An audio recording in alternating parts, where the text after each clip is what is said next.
Bonjour à toutes et à tous, c'est Laurence Ursevic. J'espère que vous vous portez bien et que vous profitez pleinement de ce temps ensoleillé qui est présent sur toute la France. Et sincèrement, j'espère que vous prenez aussi du temps pour vous, des temps de pause, des temps pour vous ressourcer, pour vous retrouver avec vous-même. Donc aujourd'hui, dans la vidéo, j'avais envie de vous parler de quelque chose qui est très important pour moi, c'est-à-dire la communication.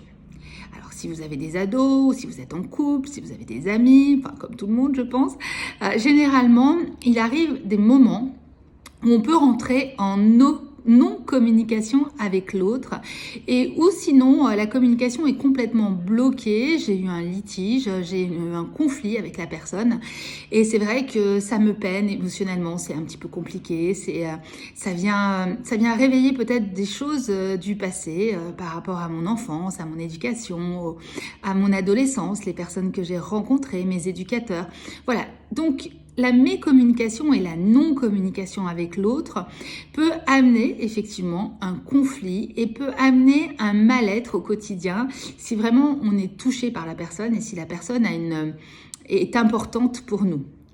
Alors, dans la non-communication, il y a plusieurs choses que nous allons voir dans cette vidéo. Donc, la première vidéo, c'est qu'est-ce qui se passe réellement pour moi ?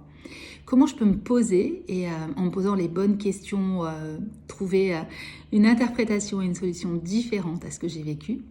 Et la deuxième chose, c'est comment faire pour rétablir le contact avec l'autre. Donc la première chose, c'est qu'effectivement, quand je vis un conflit avec quelqu'un, au départ, dans ma tête, ça tournicote, c'est-à-dire que je vais me rappeler la situation, ses paroles, ça va créer émotionnellement chez moi peut-être des tensions, peut-être des choses pas trop agréables. Donc la première chose à faire quand je vois que avec l'autre, je suis en non-communication, c'est vraiment d'être plus intelligent que l'autre et à un moment donné de dire bon, ok, là, je lâche, il n'y a pas une personne qui a raison puisqu'on est en train de dire non mais tu vois toi c'est comme ça, toi c'est comme ci, toi c'est comme ça. On est vraiment dans une bataille qui est en train de se jouer. Donc il vaut mieux dire stop, on arrête ce petit jeu qui va nous amener à rien du tout. On va laisser passer quelques minutes, voire même passer quelques heures. Et d'ici quelques heures, on va pouvoir, ou demain ou après-demain, revenir et communiquer l'un avec l'autre différemment. Donc la première chose à faire, c'est vraiment quand vous êtes dans un conflit avec quelqu'un, être beaucoup plus intelligent que l'autre. C'est même pas en plus là, c'est pas d'un point de vue égotique, c'est pas je suis plus intelligent ou j'ai le dessus sur l'autre, c'est simplement dire ok, là cette situation n'amène à plus rien du tout, l'autre n'entend pas ce que je suis en train de lui dire, moi je n'arrive pas à entendre ce qu'il est en train de me dire, donc il vaut mieux qu'on coupe court à cette discussion et quand on sera prêt et l'un et l'autre pour pouvoir rediscuter de ça calmement, à ce moment-là, on reviendra l'un vers l'autre. Donc la première chose, reculer et se poser. Et quand on se pose, ce qui est intéressant, c'est vraiment se dire, ok, j'ai vécu ça, qu'est-ce qui s'est passé réellement ? Donc je vais prendre un papier et un crayon et je vais noter sur ma petite feuille ce que j'ai vécu. Qu'est-ce qui s'est passé ? Quelle a été la situation ? Où est-ce que ça s'est passé? Comment ça s'est passé? Quels sont les comportements de l'autre vis-à-vis de moi? Quels ont été ses mots? Quelles ont été ses réactions? Quels ont été mes mots? Quelles ont été mes réactions? J'écris tout sur ma feuille de papier. C'est vraiment important de noter par écrit ce que vous avez vécu, émotionnellement et non émotionnellement. D'accord? Une fois que vous avez fait ça, vous prenez 2 stabilos de couleurs complètement différentes.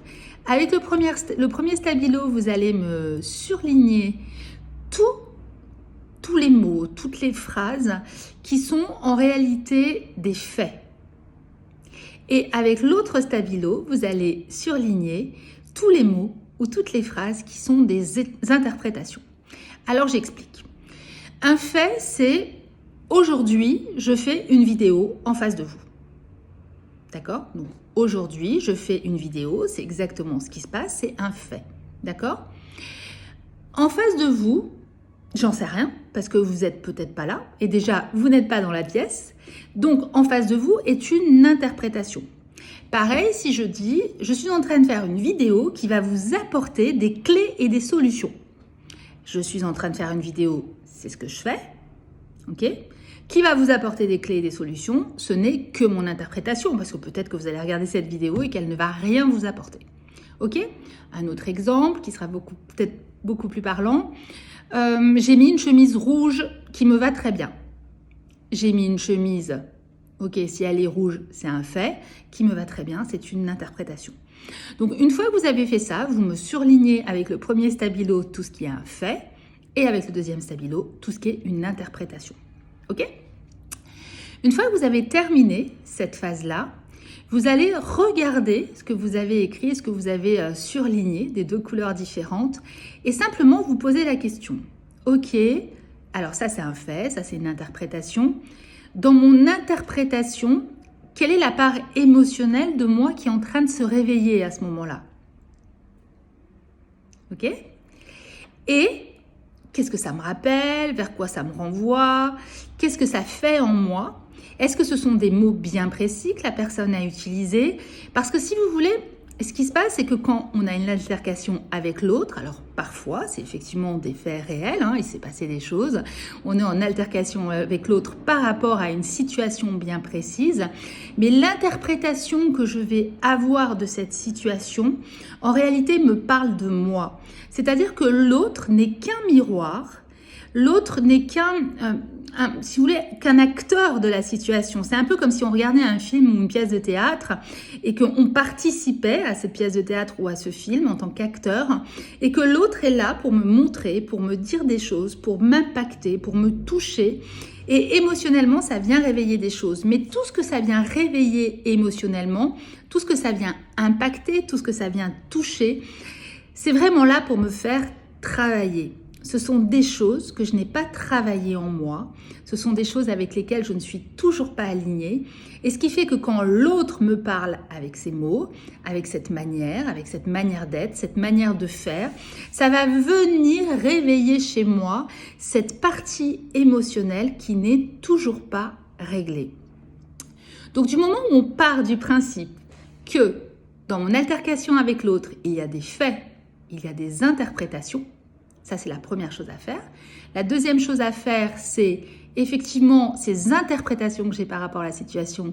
Qu'est-ce que ça fait remonter chez moi? En quoi ça vient me toucher? Où est-ce que ça vient impacter? Et la troisième chose aussi, c'est que là, on l'a fait émotionnellement. Mais ce que je vous propose aussi, c'est d'aller voir dans votre corps où est-ce que l'émotion et où est-ce que l'énergie est bloquée.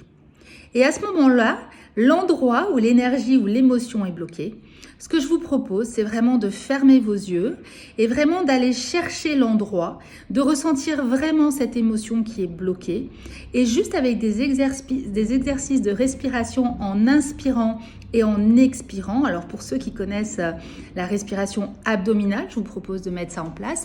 Mais pour ceux qui ne la connaissent pas, juste prendre des grandes inspires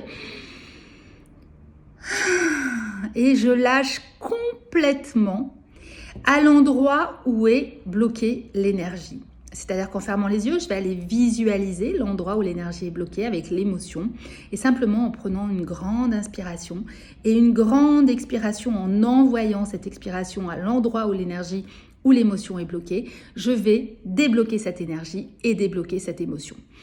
Voilà, j'avais envie de vous partager dans cette vidéo très courte, je n'avais pas envie de faire une vidéo très longue aujourd'hui, mais c'était juste vous partager comment faire quand je suis en non-communication avec l'autre et si effectivement ça a généré chez moi ou il est resté de cette non-communication quelque chose qui me dérange, une émotion bloquée, comment justement débloquer à un endroit bien précis l'émotion ou l'énergie qui est restée et voilà. Et du coup, je peux retourner voir la personne quelques jours après ou quelques heures après.